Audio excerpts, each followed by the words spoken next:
তোমরা কেমন আছো? সবাই সুস্থ আছো তো? তোমাদের বাসার সবাই সুস্থ আছে? ঠিক আছে, তাহলে সবাই যদি ভালো আছে তাহলে আমরা নতুন আলোচনায় যেতে পারি নাকি? তার আগে শুনি, আগের ক্লাসে যে বিষয়ে আলোচনা হয়েছিল তাতে কারো কোনো বাসায় গিয়ে পড়তে গিয়ে সমস্যা হয়েছে কিনা, যদি সমস্যা হয় সেগুলো আগে দেখবো, কারো কোনো ব্যক্তিগত সমস্যা থাকলে সেগুলো, তারপরে আমরা নতুনে যাব। কারো কোনো সমস্যা না, তাহলে আমরা নতুনে যেতে পারি। ওকে, তাহলে নতুনে যাই। তাহলে আমরা আগের দিন মনে হয় যে কি আলোচনা করেছিলাম মনে আছে, যে পিবুলাক মৌলের রাসায়নিক ধর্ম, তাই না? আমরা আজকে দেখবো তাহলে পি বুলাকের পরে কোন বুলাক ছিল। আমাদের বুলাক ছিল চারটা, এসপি, ডি অ্যান্ড এফ বুলাক মৌল, তাই না? আমরা আজকে দেখবো ডি বুলাক মৌলের রাসায়নিক ধর্ম। ওকে, তাহলে আমাদের আজকে আলোচনার বিষয় আছে ডি বুলাক মৌলের রাসায়নিক ধর্মাবলী।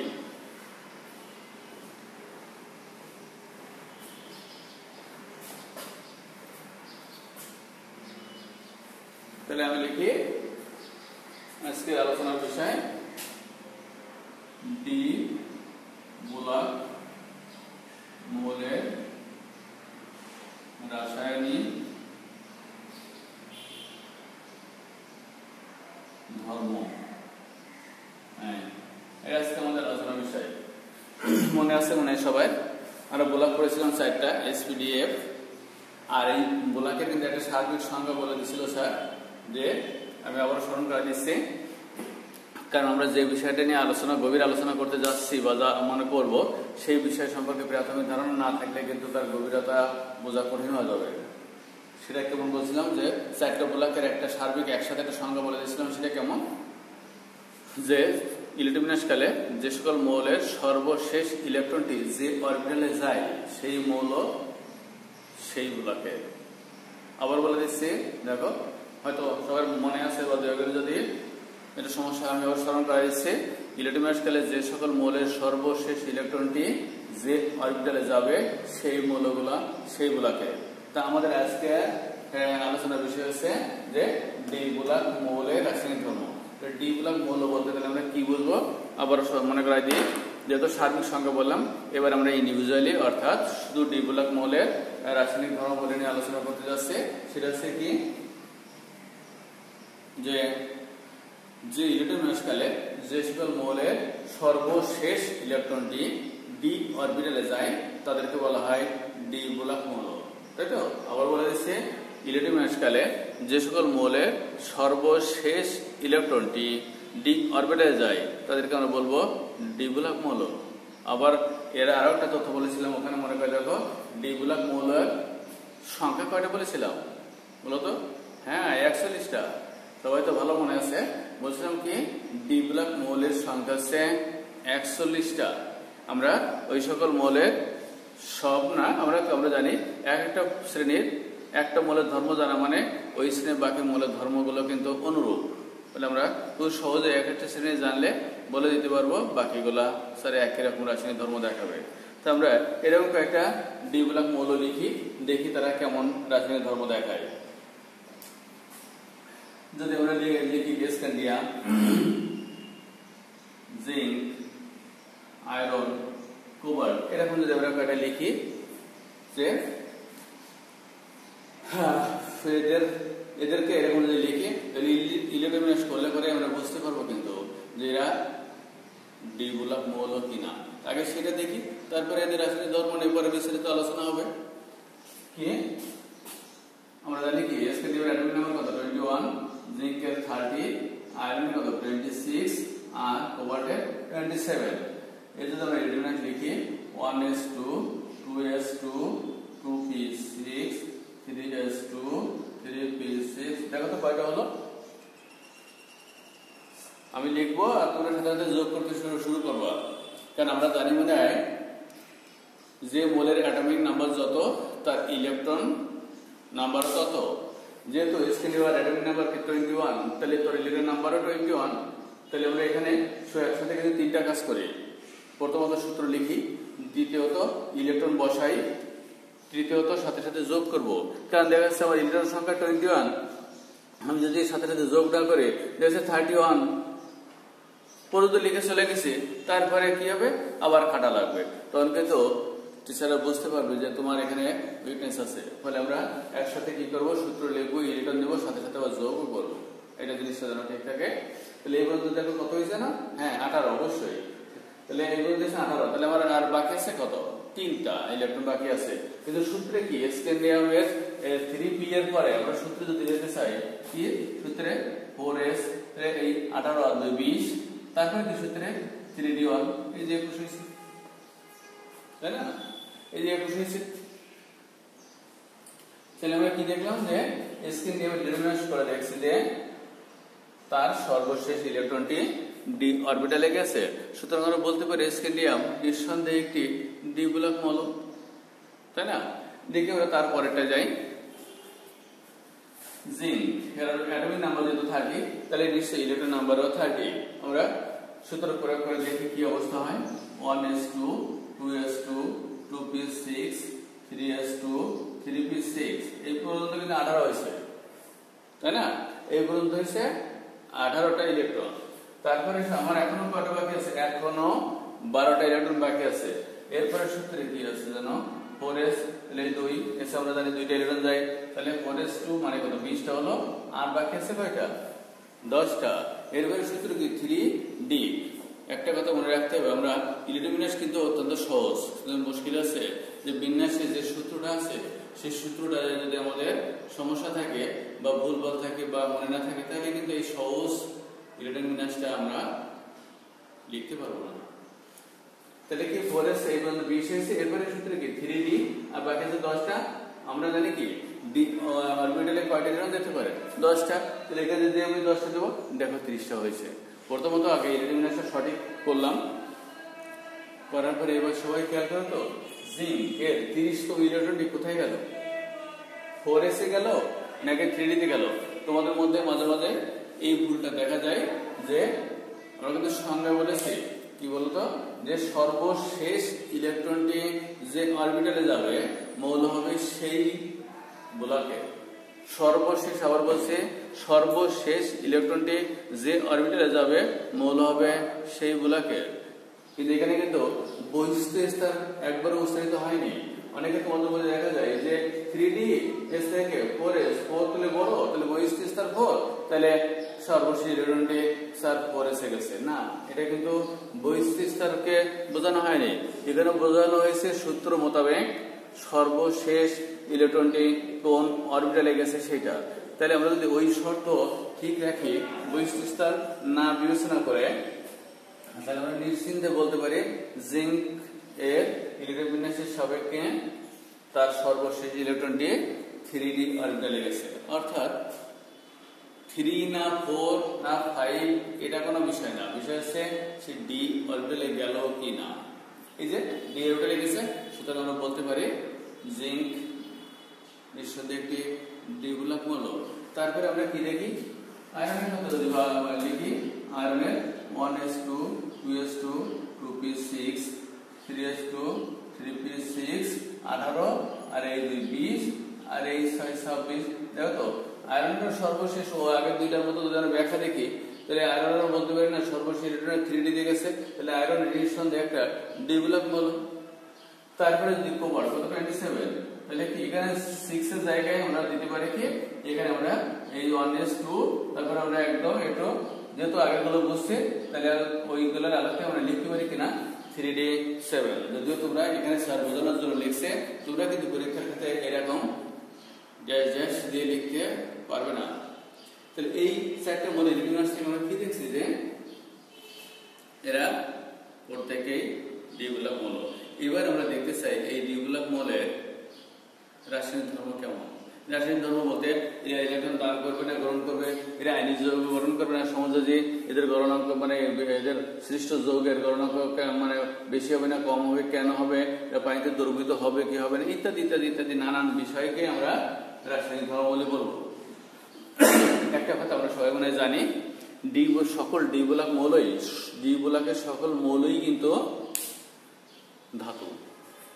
আর আমরা মনে হয় এটা জানি ধাতুরা ইলেকট্রন কি করে, দান করে। মানে আমরা ধাতুর সংজ্ঞা থেকে জানি কি, যদি বলে ধাতু কাকে বলে, আমরা সহজ সংজ্ঞা বলে দিতে পারি কি, যে যারা বন্ধন গঠনকালে বা যৌগ গঠনকালে ইলেকট্রন দান করে বা ত্যাগ করে তাদেরকে বলা হয় ধাতু। তাহলে এরা যেহেতু, আর তাছাড়া আমি একটু বলেই দিলাম যে দ্বিমূলক মৌলের সবাই ধাতু। আবার বললাম কি ধাতুরা ইলেকট্রন দান করে, তাহলে যারা ইলেকট্রন দান করে তারা ধাতু, দ্বিমূলক মৌল ধাতু, এদের সবাই দান করবে। এখন একটা প্রশ্ন হতে পারে, স্যার কে কয়টা ইলেকট্রন দান করবে? এটা একটা প্রশ্ন হতে পারে না, কে কয়টা ইলেকট্রন দান করবে? তাহলে তখন এই প্রশ্নের উত্তর জানতে গেলে আমাদের কি কোনটা জানতে হবে বলতো, যে যোজনী কাকে বলে। যোজনী কাকে বলে, যোজনীর সংজ্ঞা বা যোজ্যতা বা ভ্যালেন্সির সংজ্ঞা থেকে কিন্তু আমরা ইজিলি জেনে যাব কোন মৌলের ধাতব দ্বিমূলকের কোন ধাতব মৌলটি যোজনী কত বা কয়টা ইলেকট্রন দান করবে ইত্যাদি। তাহলে যোজনীর সংজ্ঞাটা বলি যে বন্ধন বা যৌগ গঠনকালে কোন মৌলের পরমাণু যে কয়টা ইলেকট্রন দান বা গ্রহণ বা শেয়ার করে সেই ইলেকট্রন সংখ্যাকে বলা হবে সেই মৌলের যোজ্যতা বা ভ্যালেন্সি বা যোজনী। আবার বলে দিচ্ছে, সবাই মুখস্থ করে ভালো, যে বন্ধন গঠনের সময় কোন মৌলের পরমাণু যে ইলেকট্রন দান গ্রহণ বা শেয়ার করে সেই সংখ্যায়, সেই ইলেকট্রন সংখ্যায় হবে সেই মৌলের যোজ্যতা। তাহলে এবার আমরা দেখি ইলেকট্রন বিন্যাস থেকে আমরা দেখি যে তাহলে এখানে সংজ্ঞা কিন্তু বলেছে কেউ দান করে, কেউ গ্রহণ করে, কেউ শেয়ার করে। তার আগে তো এই সংজ্ঞাটা বলার আগেই কিন্তু স্যার বলে দিচ্ছে দ্বিমূলকের সকল মৌলের ধাতু, আরো বলেছে ধাতুরা ইলেকট্রন দান করে। তাহলে ওই শেয়ার বা গ্রহণ আপাতত আমরা ভাববো না, আমরা ভাববো কি এই দ্বিমূলকের মৌল কোনটি কয়টা ইলেকট্রন দান করে সেইটাই তার যোজনী। দেখো তো আমরা যদি স্ক্যান্ডিয়াম ইলেকট্রন বিন্যাসটা খেয়াল করি একটু গভীরভাবে, তাহলে ওর বহিঃস্থ স্তরে, স্ক্যান্ডিয়াম বহিঃস্থ স্তরে বলো তো কয়টা ইলেকট্রন আছে? দুইটা। ভাই এবার কিন্তু তাহলে তোমরা আগে লেকচার মনে করে লেকচারটা বুঝতে পেরেছো যে বহিঃস্থ স্তর আর সর্বশেষ ইলেকট্রনটা কিন্তু এক নয়। আগে বলেছিলাম সর্বশেষ ইলেকট্রনটি কোথায় গেল, সেটা হয়ে গেছিল ডি তে, যা নাকি 3D। এবার বলছে স্ক্যান্ডিয়ামের সর্বশেষ শক্তি স্তরে ইলেকট্রন সংখ্যা কত? অবশ্যই কয়টা? দুইটা। এই যে এই, কারণ এই 3 থেকে 4 বড়, 3 ছোট, 3 ছোট, তার মানে আমরা কি বহিঃস্থ স্তর বা সর্বশেষ শক্তি স্তর থেকে ইলেকট্রন দান গ্রহণ বা শেয়ার যাই হোক আমরা জানি কি সর্বশেষ শক্তি স্তর থেকে কিন্তু হয়। তা স্ক্যান্ডিয়ামের ইলেকট্রন থেকে দেখছি কি ওর বহিঃস্থ স্তরের সর্বশেষ শক্তি স্তরে ইলেকট্রন কয়টা আছে? দুইটা। তাহলে দুইটা যদি থাকে, আর একটা তথ্য আমাদের মনে সবাই জানা আছে বা মনে আছে যে আমরা বুঝবো কি করে যে কে কয়টা ইলেকট্রন দান করবে বা কে কয়টা ইলেকট্রন গ্রহণ করবে, তার একটা লিমিট মনে যদি মনে না থাকে আমি লিখে দিচ্ছি, যেসব মৌলের সর্বশেষ শক্তি স্তরের ইলেকট্রন সংখ্যা 1 থেকে 3 থাকে তারা দান করবে। যাদের এই ইলেকট্রন সংখ্যা, যাদের বহিঃস্থ স্তরে 1 থেকে 3 তারা ইলেকট্রন দান করবে, আর যে সকল মৌলের সর্বশেষ ইলেকট্রন সংখ্যা 4 তারা শেয়ার করবে, আর যাদের সর্বশেষ ইলেকট্রন সংখ্যা 5 থেকে 7 তারা ইলেকট্রন গ্রহণ করবে। এই তথ্যটা যদি আমাদের মনে থাকে তাহলে অনেক সমস্যা আমরা খুব সহজে সমাধান করতে পারবো। যেহেতু স্ক্যান্ডিয়ামের সর্বশেষ শক্তি স্তরে কয়টা আছে? দুইটা।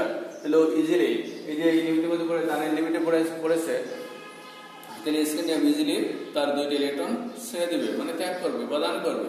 আর যখন দান করবে তখন সে ধনাত্মক আয়নে পরিণত হবে। তাহলে স্ক্যান্ডিয়াম কয়টা ইলেকট্রন দান করবে? হ্যাঁ, যেহেতু বহিঃস্থ স্তরে দুইটা আছে তাহলে আপাত দৃষ্টিতে মনে হবে সে দুইটাই ছাড়বে। হ্যাঁ, প্রথমত দুইটাই ছাড়বে, এটা সত্যি কথা। কিন্তু দেখো যখন দুইটা ছাড়ছে তখন 21 থেকে দুইটা বাদ, তাহলে কয়টা থাকবে? 19টা। আমরাও কিন্তু জানি কোন মৌলের পরমাণু ইলেকট্রন দান করুক বা গ্রহণ করুক বা শেয়ার করুক, কেন করে? প্রত্যেকটা মৌল চায় তার নিকটবর্তী নিষ্ক্রিয় গ্যাসের ইলেকট্রন বিন্যাস কাঠামো লাভ করতে, তাই না? কোন মৌলের পরমাণু তার নিকটতম নিষ্ক্রিয় গ্যাসের ইলেকট্রন বিন্যাস কাঠামো লাভ করার জন্য যে কয়টা ইলেকট্রন দান গ্রহণ বা শেয়ার করে সেটাও তার যোজনী। আমরা যোজনীর সঙ্গে এভাবেও বলতে পারি। কিন্তু যেহেতু স্ক্যান্ডিয়ামের পারমাণবিক সংখ্যা 21 আর নিকটের নিষ্ক্রিয় গ্যাস আর্গন এর পারমাণবিক সংখ্যা কত? 18।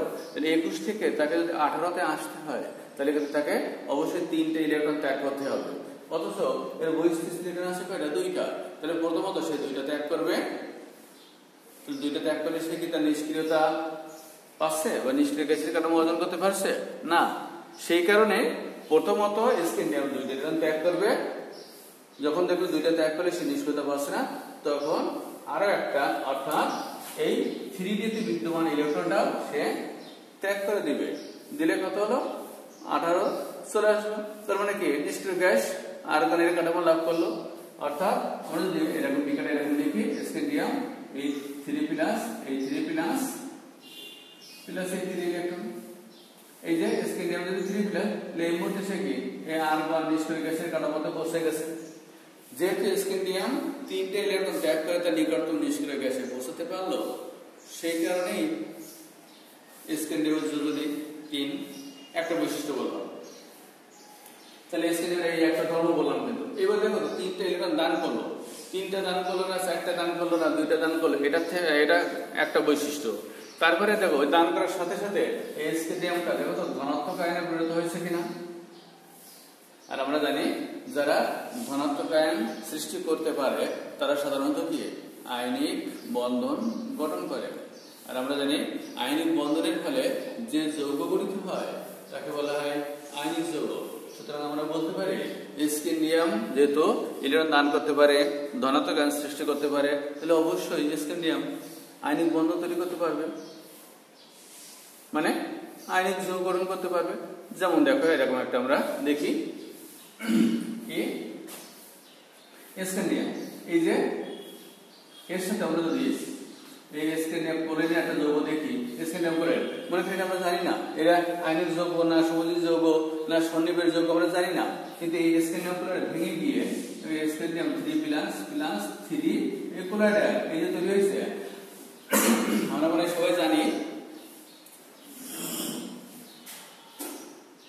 আমরা মানে সবাই জানি যে আয়নিক যৌগ গঠিত হয় আয়নিক বন্ধনের মাধ্যমে, আর আয়নিক বন্ধন গঠিত হয় ধনাত্মক এবং ঋণাত্মক আয়ন সৃষ্টির মাধ্যমে। যেহেতু স্ক্যান্ডিয়াম এই আয়নিক কিনা আমরা জানতাম না, কিন্তু ওইটা বিয়োজিত হয়ে, এখানে বাংলাটা পরিষ্কার করে মনে রাখতে হবে বিয়োজিত, নট বিযোজিত। কারণ আমরা জানি বিয়োজিত হলে তৈরি হয় আয়ন, অর্থাৎ ধনাত্মক এবং ঋণাত্মক আয়ন সৃষ্টি হয়। এটাকে কিন্তু ধনাত্মক এবং ঋণাত্মক আয়ন সৃষ্টি হয়েছে কিনা, যেহেতু আমরা আগে থেকে জানতাম কোন আয়নিক যৌগ গঠিত হয় আয়নিক বন্ধন তথা ধনাত্মক এবং ঋণাত্মক আয়ন সৃষ্টির মাধ্যমে, ওটাকে যদি আমরা উল্টা করে ব্যাখ্যা করি যে কোন যৌগকে ভাঙলে পরে যদি ধনাত্মক এবং ঋণাত্মক আয়ন সৃষ্টি হয়, নিঃসন্দেহে সেই যৌগটা আয়নিক। তাই দেখো যেখানে আমরা কয়ের একটা বৈশিষ্ট্য পাইলাম যে স্ক্যান্ডিয়াম এই যে 3 প্লাস হয়েছে, এই যে অ্যানায়নের সাথে যুক্ত হয়ে স্ক্যান্ডিয়াম ক্লোরাইড তৈরি করেছে। সুতরাং স্ক্যান্ডিয়াম আয়নিক যৌগ গঠন করতে পারে। আর এই আয়নিক গঠন করার জন্য তাই কিন্তু পূর্ব শর্ত পালন করা লাগছে, ইলেকট্রন দান করে ধনাত্মক আয়নে, যেহেতু স্ক্যান্ডিয়াম ধাতু তাই ইলেকট্রন দান করবে ধনাত্মক হবে, অন্য কোনো অ্যানায়ন ঋণাত্মক আয়নের সাথে যুক্ত হয়ে সে আয়নিক যৌগ গঠন করলো। ক্লিয়ার? আমরা কিন্তু অনেক ডিপলি আলোচনা করেছি, সবাই সিরিয়াস থেকো।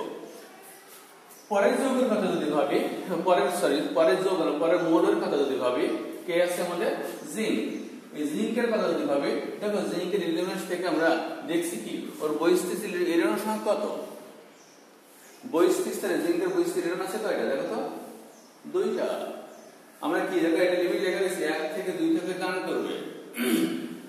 তাহলে স্ক্যান্ডিয়ামের বহিঃস্থিত যেহেতু 2টা ইলেকট্রন আছে, সেজন্য স্ক্যান্ডিয়াম খুব সহজেই তার বহিঃস্থিত স্তর থেকে 2টা ইলেকট্রন ত্যাগ করে দেবে। তাহলে দেখো সেই বিক্রিয়া আমরা যদি দেখি স্ক্যান্ডিয়াম এই জিঙ্কের কথা যদি দেখি, এই জিঙ্ক 2টা ইলেকট্রন ত্যাগ করে দিল, দিয়ে কি হলো এই ধনাত্মক আয়নে পরিণত হলো। দেখো তো জিঙ্ক কয়টা ইলেকট্রন ত্যাগ করলো, 2টা। তাহলে আমরা বলতে পারি না জিঙ্ক এর যোজনী 2, কারণ আমরা একই সংখ্যা বলে রাখছি যে কোনো মৌলের পরমাণু যে ইলেকট্রন দান গ্রহণ বা শেয়ার করে সেটাই তার যোজনী বা যোজ্যতা। এটা রাসায়নিক ধর্ম, কারণ এই যোজ্যতা বা যোজনী প্রদর্শন করতে না পারলে সে কিন্তু রাসায়নিক বিক্রিয়ায় অংশগ্রহণ করতে পারবে না। যে কারণে নিষ্ক্রিয় গ্যাসগুলো কিন্তু রাসায়নিক বিক্রিয়া অংশগ্রহণ করতে পারে না, কারণ তারা ইলেকট্রন দান সচরাচর গ্রহণ বা শেয়ার কিছু করতে পারে না, বিধায় তাদের যোজনী শূন্য। সেই কারণে তাদের নিষ্ক্রিয় বলা হয়। জিঙ্ক যেহেতু 2টা ইলেকট্রন দান করছে, সেই কারণে জিঙ্কের যোজনী 2 আর জারণ সংখ্যা কে +2। আরেকটা জিনিস জানলাম আমরা, কিন্তু শুধু যোজনী না, সাথে সাথে জারণ সংখ্যা দেওয়া আছে। তাহলে এখানে স্ক্যান্ডিয়ামের জারণ সংখ্যা +3, যেহেতু জিঙ্কের জোনে 2 এবং দেখো ইলেকট্রন ত্যাগ করে জিঙ্ক ধনাত্মক আয়নে পরিণত হয়েছে, আর আমরা জানি যারা ধনাত্মক আয়নে পরিণত হবে এই sp2 এর মতো তারা নিঃসন্দেহে আয়নিক বন্ধন গঠন করতে পারবে, তার মানে কি আয়নিক যৌগ গঠন করতে পারবে, তাই না? আর আয়নিক বন্ধন গঠন করে আয়নিক যৌগ গঠন করতে পারবে। দেখো আমরা এরকম একটা উদাহরণ যদি দেখি, জিঙ্ক এর একটা উদাহরণ দেখো, মনে করো জিঙ্ক সালফেট, এর সাথে এটাকে যদি ভাঙি বা আমরা যদি উদাহরণটা অন্যভাবে দেখি, ওইটা যেমন যৌগ থেকে আমরা দেখছিলাম, ওইটা যদি এরকম একটা লিখি, জিঙ্ক এর সাথে আমরা যদি সালফিউরিক অ্যাসিডের বিক্রিয়া দেখি, তাহলে তৈরি হবে নাকি এই জিঙ্ক সালফেট প্লাস এই হাইড্রোজেন, এই হাইড্রোজেন গ্যাস হচ্ছে এটা কি প্রতিস্থান বিক্রিয়া। আজকে আমাদের ওইদিকে আমরা যাবো না, আমাদের আলোচনার বিষয়টা ঠিক রেখে তাহলে এইবারে সালফেট, আমরা জানি সালফেট কিন্তু একটা যৌগমূলক যার জারণ সংখ্যা বরাবর P2-। সালফেট যেখানে থাক, যার সাথে থাক, সে সবসময় কি তার জারণ সংখ্যা 2- প্রদর্শন করে, এটা কনস্ট্যান্ট। আর তাহলে 2- তাহলে মাইনাসটা বাদে 2 তো যোগ নেই, তাহলে এই যেহেতু জিঙ্ক সালফেট যৌগটা শারীরিকভাবে নিরপেক্ষ, তাহলে আমরা বলতে পারি এই সালফেট যেহেতু 2- তাহলে জিঙ্ক অবশ্যই এই যৌগে 2+, এই যে 2+, যেটা এই 2+, এই 2+ একই, তাহলে কি যেহেতু ধনাত্মক একটা যৌগে জিঙ্কের একটা যৌগে ধনাত্মক জিঙ্ক আছে আর তার সাথে ঋণাত্মক আছে, তাহলে কোন যৌগে ধনাত্মক আর ঋণাত্মক থাকলে তাকে আমরা আয়নিক যৌগ বলি। তাহলে আমরা বলতে পারি জিঙ্কের যৌগের 2, জারণ সংখ্যা +2, আবারও কি আয়নিক যৌগ গঠন করছে, তার মানে ওর ভিতরে কি আয়নিক বন্ধন আছে। এখানে আরেকটা কথা বলা দরকার, যারা ইলেকট্রন দান করে তাদের আরেকটা রাসায়নিক ধর্ম আছে, তাদেরকে আমরা বলি বিজারক। যেহেতু জিঙ্ক ইলেকট্রন দান করছে, স্ক্যান্ডিয়াম ইলেকট্রন দান করছে, নিঃসন্দেহে এরা একটা বিজারক। তাহলে আমাদের আজকের ক্লাস হওয়া শেষ। এই আজকের আলোচনার মধ্যে আগামী দিন আমরা এই দুইটা দেখব, আয়রন আর কোবাল্টের রাসায়নিক ধর্ম। আজকের আলোচনার মধ্যে কারো কোনো সমস্যা থাকলে প্রশ্ন করতে পারো, কারো সেহেতু সবাই মোটামুটি বুঝছো মনে হয়। তারপরে বাসায় গিয়ে পড়বা ভালো মতো, এই টপিকটা বই সংশ্লিষ্ট যার যে বই আছে বিস্তারিত দেখবা। পড়তে গিয়ে যদি কারো কোনো সমস্যা মনে হয় স্যারের সাথে অনলাইনে যোগাযোগ করলে অবশ্যই স্যার নেটে থাকলে সাহায্য করবো। সবাইকে ধন্যবাদ। সবাই করোনার স্বাস্থ্যবিধি মেনে চলো, সুস্থ থাকলে ভালো পড়ালেখা হবে কিন্তু। সবাইকে ধন্যবাদ।